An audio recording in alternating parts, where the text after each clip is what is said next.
Hello and welcome back to Reflecting Value, the podcast where we ask the big questions about cultural value in a reflective space. As you can tell, I am still suffering with a sore throat, but luckily this episode is the second of our co-created episodes. National Theatre Scotland are leading the conversation today, talking to participants from 3 of their projects that happened during the COVID-19 pandemic. And yes, I'm still on the lamsip, so I'll go make myself one and see you at the end of the episode. But for now, over to Lewis.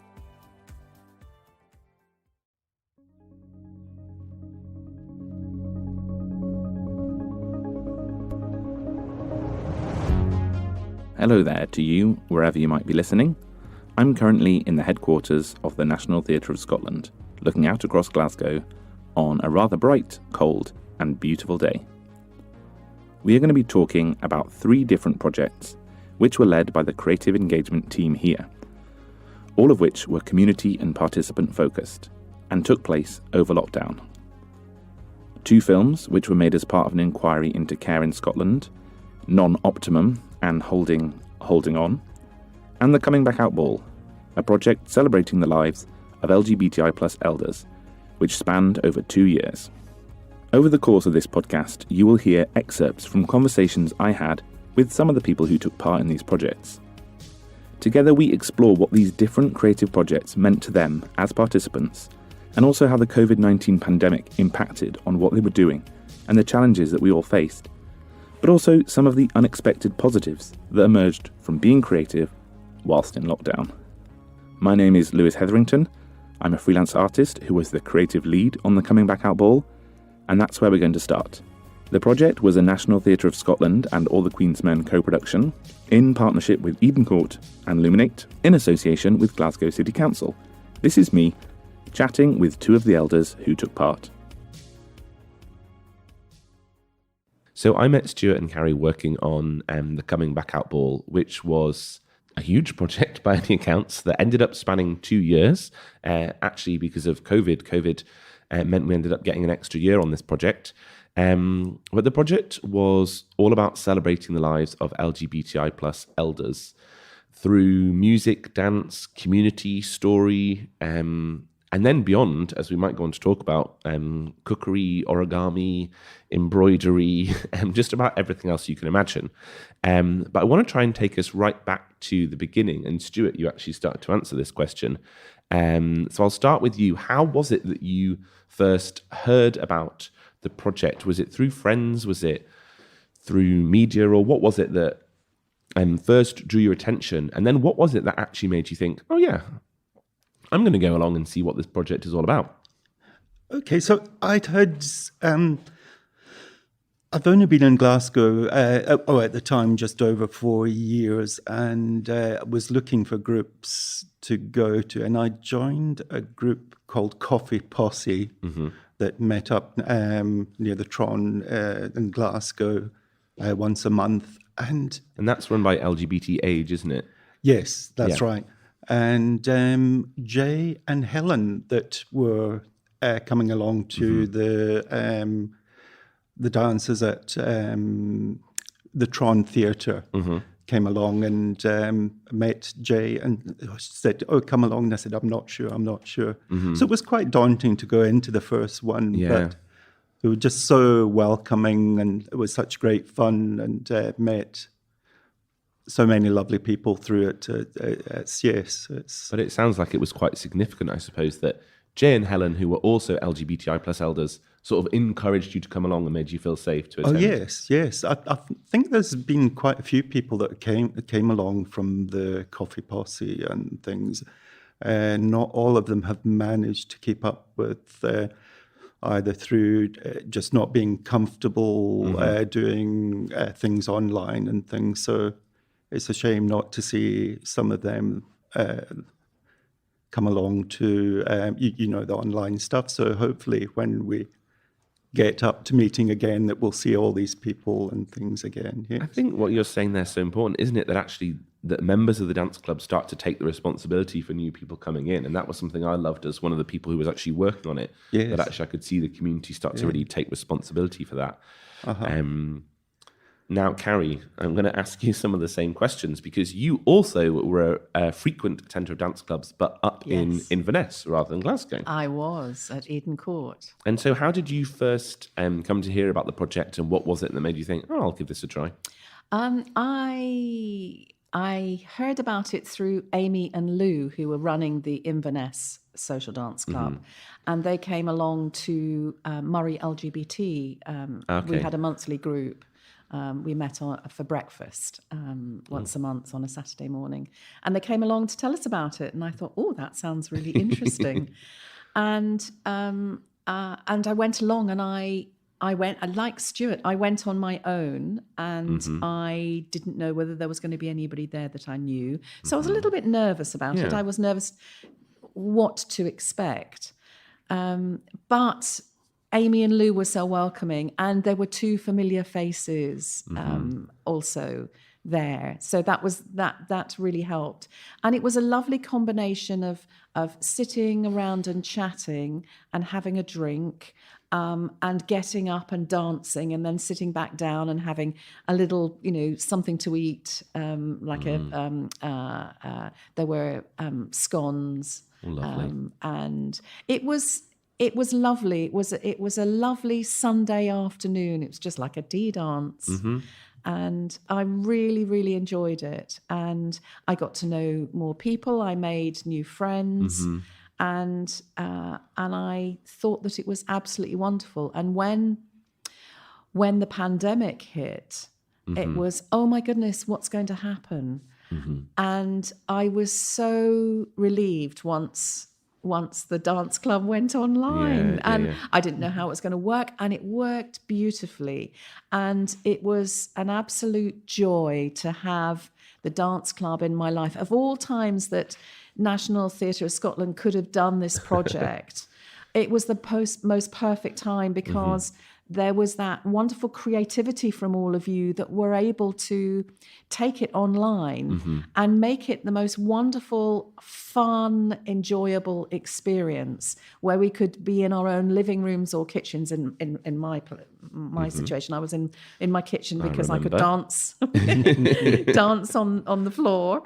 And it was so enjoyable, and we had sort of so many different things that developed from that in terms of creativity. Yeah, absolutely. I think obviously the pandemic has been undeniably challenging for all of us, but in the specific case of this project, actually it gave us that extra year, and which, whilst it was really, really hard, and at first we were sort of scrabbling around trying to chase our tails, and then we managed to move it online, and actually it felt really wonderful that we got another year on this project, because it meant, I think, those relationships that we've all sort of mentioned got to really deepen, because actually 2 years is a really long time for a project. So you're really connecting, you're really, really bonding. And as you say, there was this, wherever we were, whether in our living rooms, our gardens sometimes, like, we were able to connect on this digital platform, and it felt even more significant to be reminded of the community we're part of during the pandemic. Yes, and what became very important for me was that it became a family. So it wasn't just all the elders that were part of it. It was everybody to do with giving us this wonderful experience. And I can only obviously speak for myself, but I felt that I really felt so much closer to everybody. And what was lovely about the going digital was that everybody was in their, in their own space. All the practitioners that were giving us this lovely experience and that we could join in on. Everybody, you could see everybody's faces really well, because people were close up to the camera, on their laptop. And so there was this real sense of intimacy that I felt came across. And that was really developed through what we did together, both during the social dance club and also the other creative activities that we did. I just think there was a bonding that happened that probably certainly for me, being I love being with people, and being stuck in my home, unable to be with other people, I found immensely difficult. And so having a place where I could really connect with other people, see people's eyes. I mean, I couldn't hug people, and I so missed hugs. Yeah. That was a huge thing for me.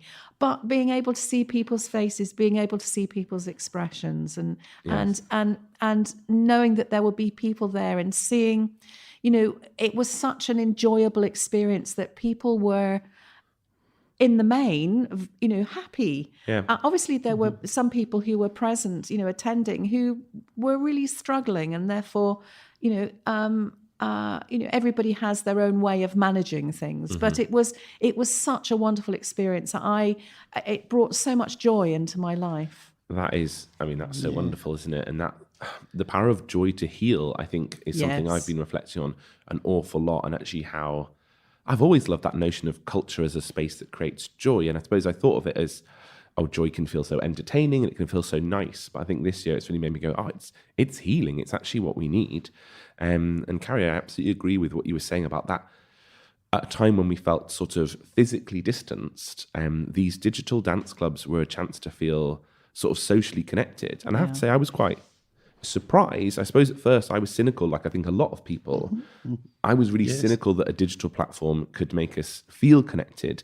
But actually it really, I thought it did. Did you have a similar experience, Stewart? Did you kind of actually tangibly feel this connection to other people through your laptop screen? Oh, absolutely. And, echo a lot of what Carrie was saying. But, and two, there's been friendships and things made from people different parts of the country, miles away, that we wouldn't have had. So there's, it's a difficult one to say, but something positive has come out of having to do this online. There's a lot of people.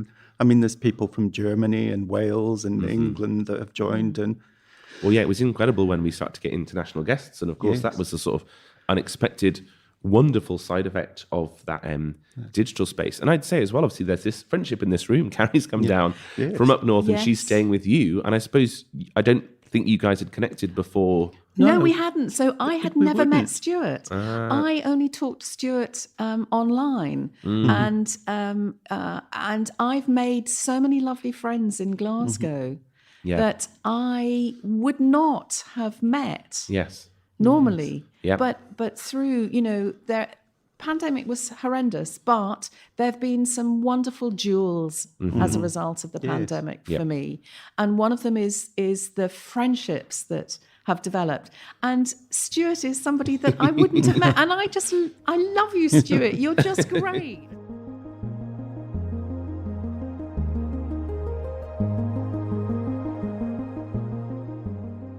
Next, we're going to hear about Holding On, a film project led by Nicola McCartney as part of National Theatre of Scotland's Care in Contemporary Scotland, a Creative Inquiry project, an investigation into the impact that the arts can make within a care context across Scotland.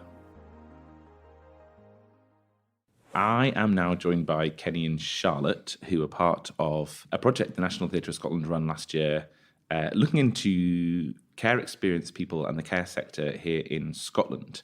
The National Theatre of Scotland put a call out for artists who wanted to explore this issue, and one of them was playwright Nicola McCartney. And Kenny and Charlotte, can you tell me a little bit about how you came to be involved? So Nicola reached out to me through a mutual connection that we had, explaining a little bit about what the story was all about, what kind of path she wanted to go down with the project.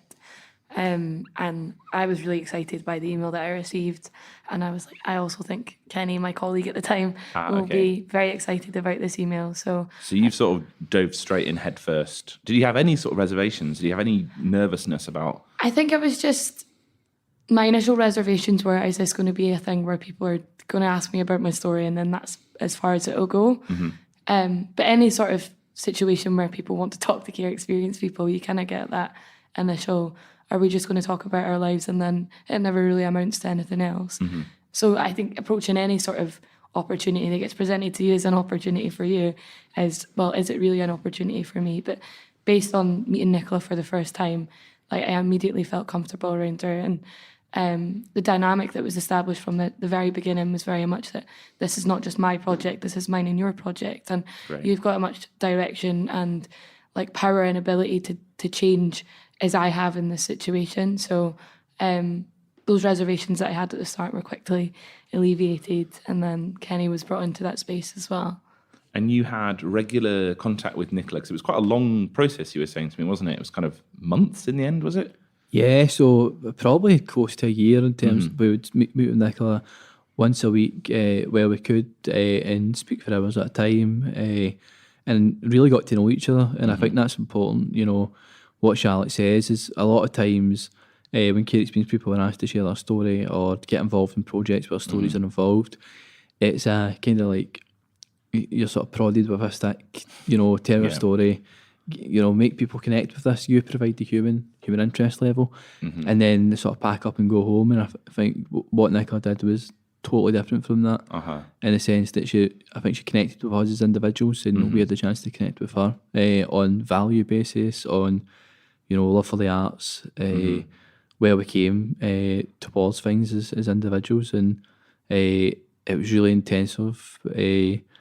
You know, it happened for me alongside giving testimony to the Scottish Abuse Inquiry, and I actually found that I was speaking more and feeling more comfortable in situations with Nicola than I was in the Abuse Inquiry, which was also a really comforting, great process, but it was interesting for those two things for me to be parallel, and in the sense that I would speak to Nicola about something, get it straight in my head in terms of verbalising it, you know, sort of communicating it to be part of the project.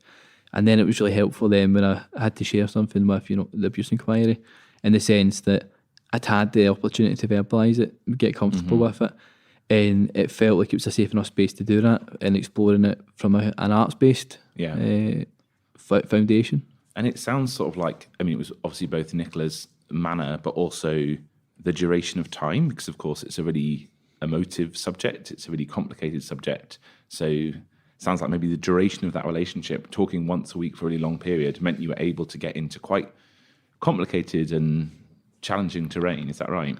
Yeah, you know, I think the very idea of being taken into care is traumatising in itself. The impact of being separated from your birth family, from your brothers and sisters, and being sort of processed through a system is a traumatising thing to experience. It's a traumatising thing to revisit.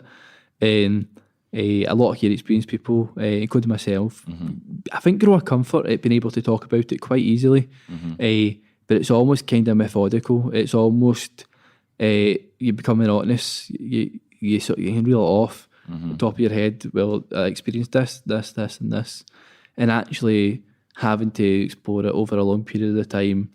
And that's our arts foundation. Allowed you to explore it, understand the impact of it, and then part of the process was Nicola would transcribe what we shared, and then we could have that read back to us. We could read it ourselves, but equally parts of it would be performed in the final thing, and hearing things that I'd said repeated back by performers. It was really impactful for me, because there's things that I had just accepted within my life through talking to Nicola that I felt really sort of passive about, didn't really have any feeling about it, but actually what Nicola was able to capture was the sort of reality of that.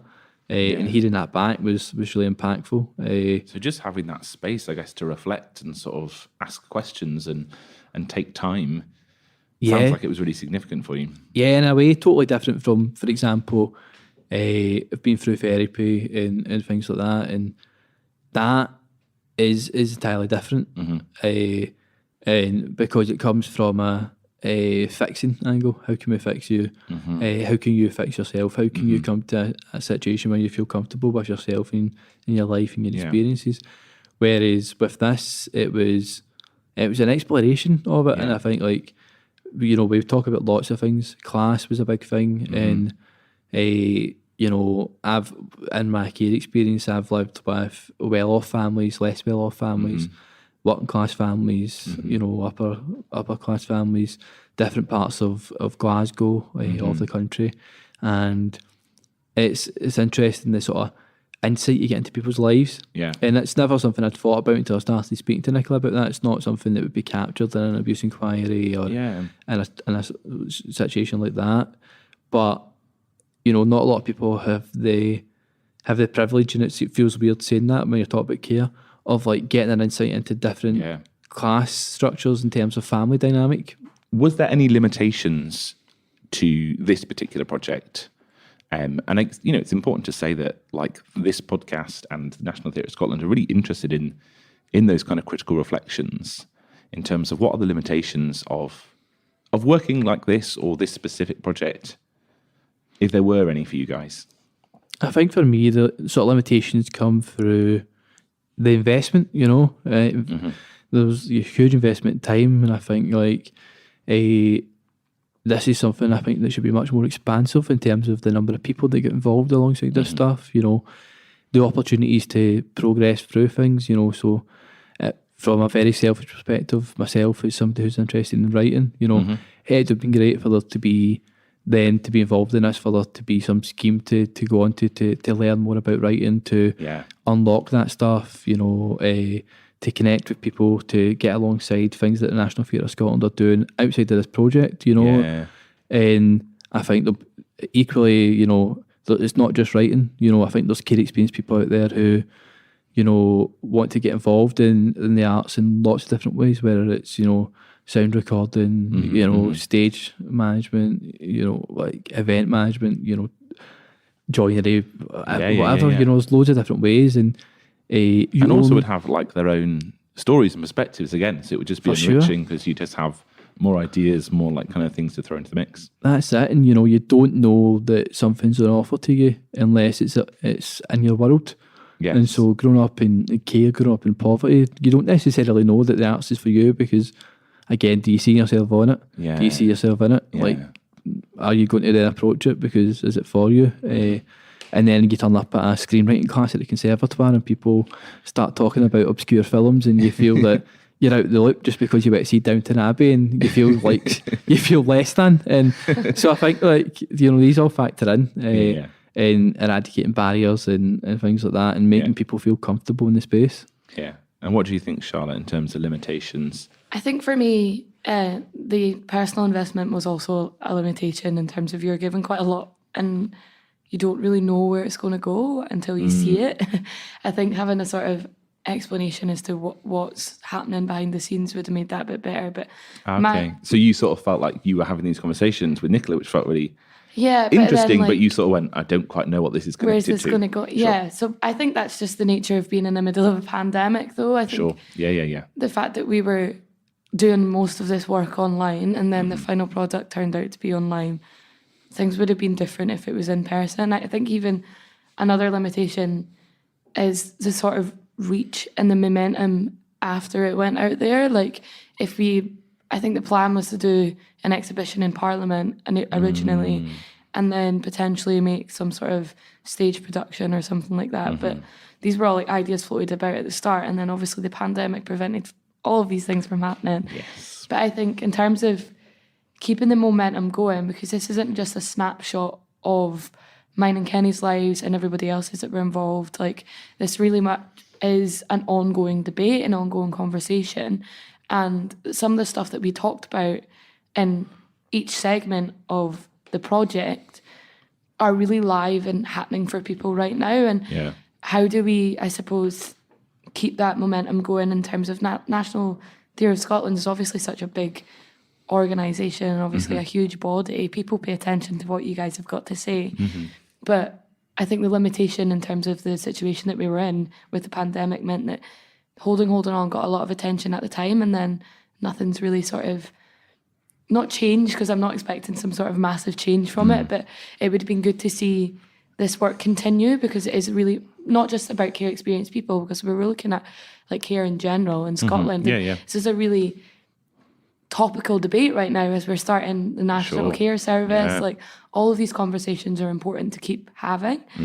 And I suppose I don't know if that's a limitation. I think it's where we could go further. Well, yeah, I it think you almost also- sounds like there's something that, and yeah, for me watching it, I felt like I was part of a really, really interesting conversation. And when the film ends, I was like, actually, I want that conversation to keep going. Yeah, I think this is it. Once you start unlocking these conversations and giving them a space to go, and then suddenly they just like drop.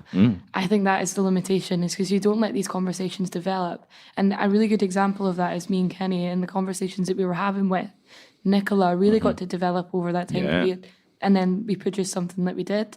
Whereas like if these conversations continue to happen, not just with me and Kenny, it could be any like care experienced person, as Kenny said, like someone that's potentially wanting to come in and work with the National Theatre of Scotland, doing all sorts of things. Yeah. These conversations can continue to go. So actually, it's always been part of a civic dialogue. Actually, what do we do, and how do we support care experienced individuals? So it's kind of that alone was just such a stimulating idea to be like, oh, this isn't a modern thing. This has always been part of society, and actually, there's we've dealt with it very badly historically in lots of ways. But there's still actually it's invaluable to look at that. You need to look at that context to get to where we are today.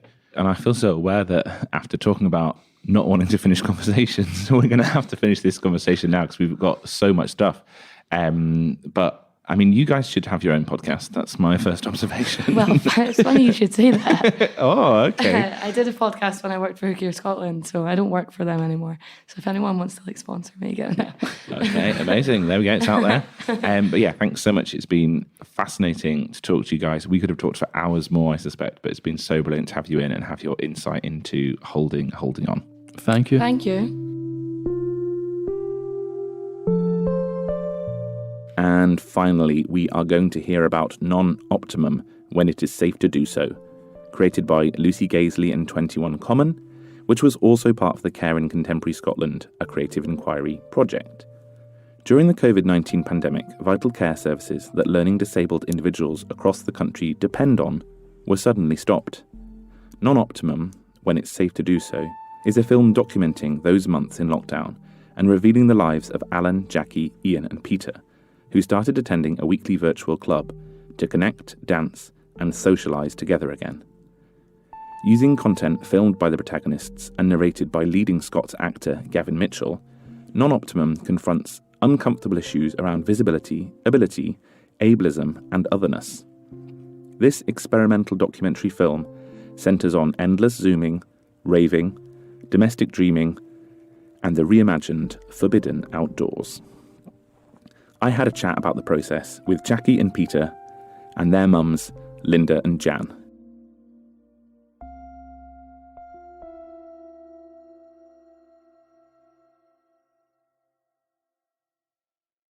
I am here with Jaqui and Peter, and we're going to talk about Non-Optimum, a brilliant film which these guys were part of making last year.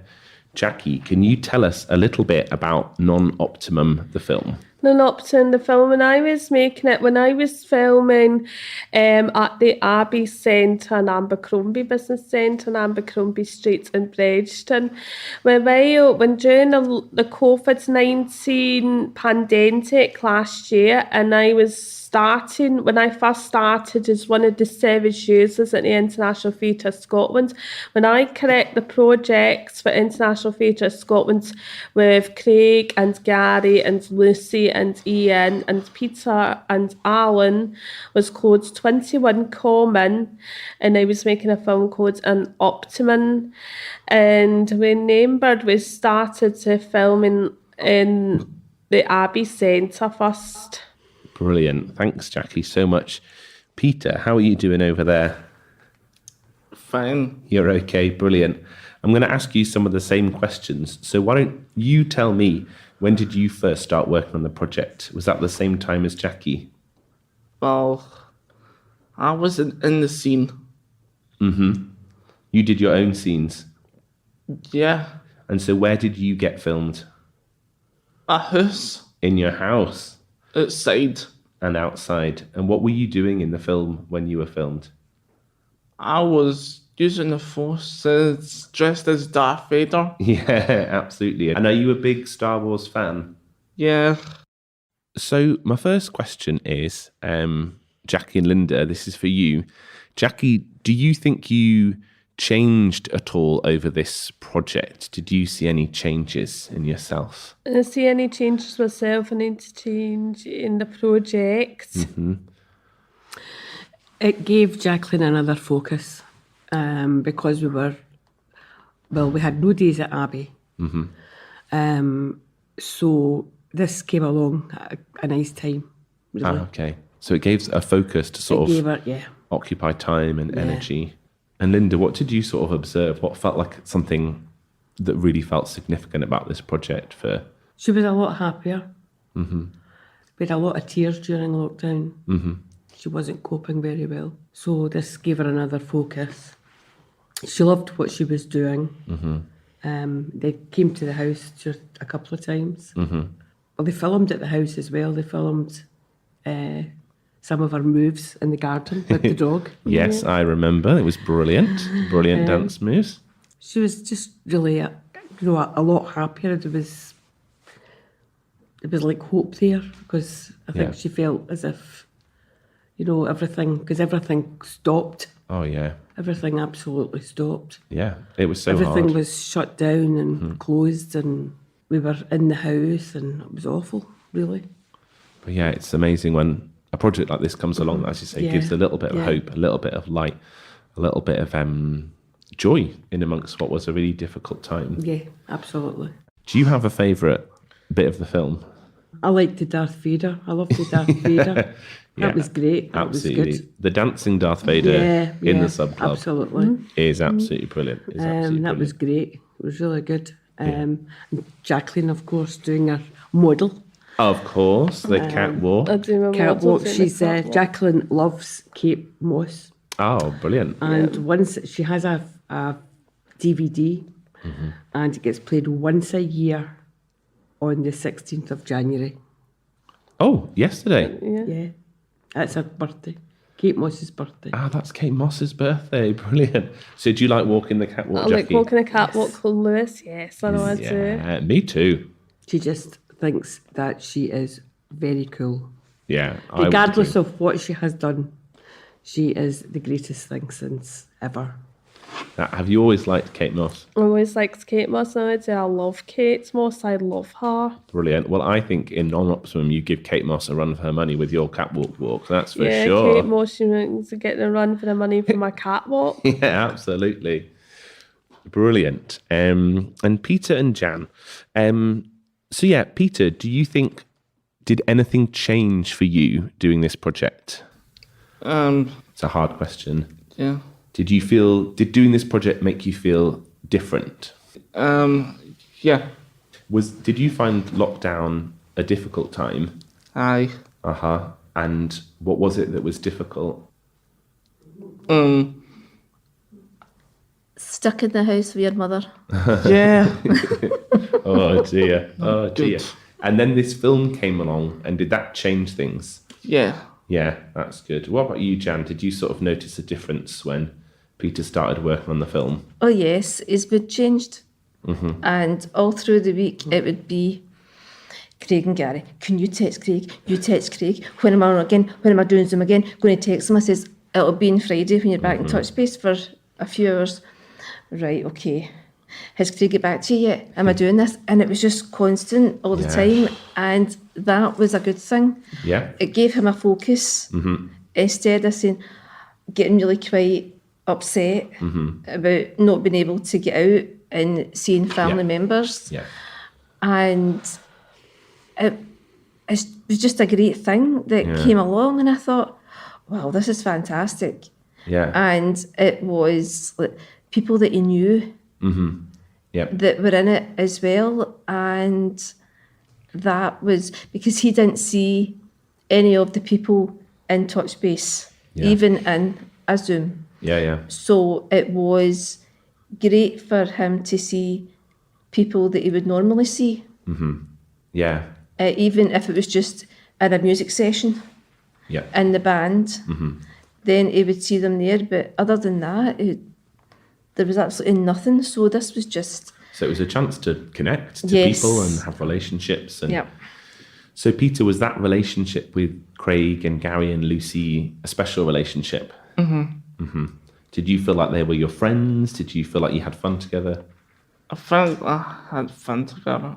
And what was it that made that a fun relationship? Well, I was watching the premiere. Oh, you watched the premiere of the film? Mm-hmm. Brilliant. I think Craig, Gary and Lucy were very friendly, very welcoming, and very open as well. Like, this is what we're doing. Yeah. Could Peter do this? Right, great. And they always asked. It wasn't a case of like, right, he has to do this. They asked politely, could he do this? Could he do that? What do you think, Peter, was the most special thing to you about this whole project? Good. It was good. Brilliant. Absolutely. And Jan, what do you think, kind of observing, what do you think the most sort of important or significant part of the project was for both of you, for you as a family? Peter connecting with his friends. I thought it was on Zoom. It was still that connection was there. Because I think without that, it would have just been boring. Yeah. Really, without that. So it came along at the right time. That's great. And I'm going to ask you both what your favourite part of the film is. Jan, it's probably hard to say. It is. Oh, I would say Jaqui dancing. Jaqui, there you go. Did you hear that? You dancing was Jan's favourite part of the film. Yes, Lewis, I was dancing as parts of the film. Yeah, it was fabulous. Yeah, it was fabulous. And Peter, what was your favourite part of the film? I was eating a packet of crisps. Amazing. Brilliant. And the last thing, it'd be lovely to hear from everyone in the room. What would you say to Lucy, Gary and Craig, who worked on making this film? What would you like to say to them, Peter, to Lucy, Gary and Craig? I would say thank you. That's nice. And Jan, what about yourself? Thank you. And I think we've made an extra 3 friends through this as well. Yeah, that relationship keeps coming up again and again and again. And what about you, Jaqui? If you could say something right now to Lucy, Gary and Craig, what would that be? Yeah, I would say thank you, Gary. Thank you, Gary and Lucy and Craig. Thank you, the 3 of you. Well, that's lovely. And Linda, what would you say to them? Oh, absolutely, thank you. Thank you for all their hard work, their patience. They're a great bunch of people. They really are fabulous. Well, do you know, and from watching the film, you can really sense that. You can really sense the friendship, the community, and just that everyone was having a really, really fun time. Thanks so much, guys. It's been so lovely to chat to you. Yeah. Thank you. Thank you very much. Thank you for having us. My pleasure. My pleasure.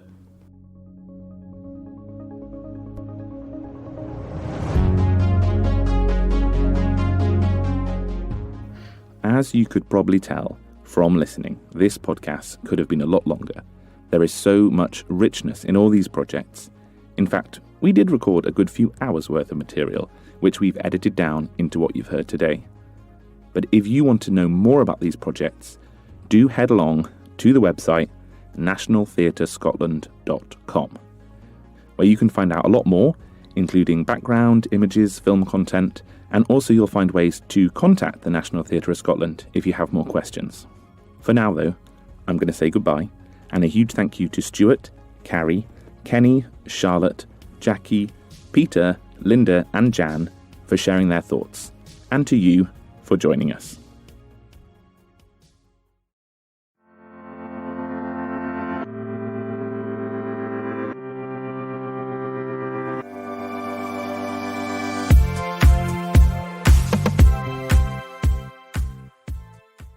There's so much to take away and reflect on from this episode. And I'd like to extend my thanks to everyone at National Theatre Scotland who was involved in the production of this episode. And for the participants in each of the programmes for sharing such open and honest reflections on their experiences during this time. Share your thoughts on this episode on Twitter. using the hashtag #ReflectingValue. This is the last episode in our cultural participation series. I hope you've enjoyed listening to it as much as we've enjoyed producing it. Until next time.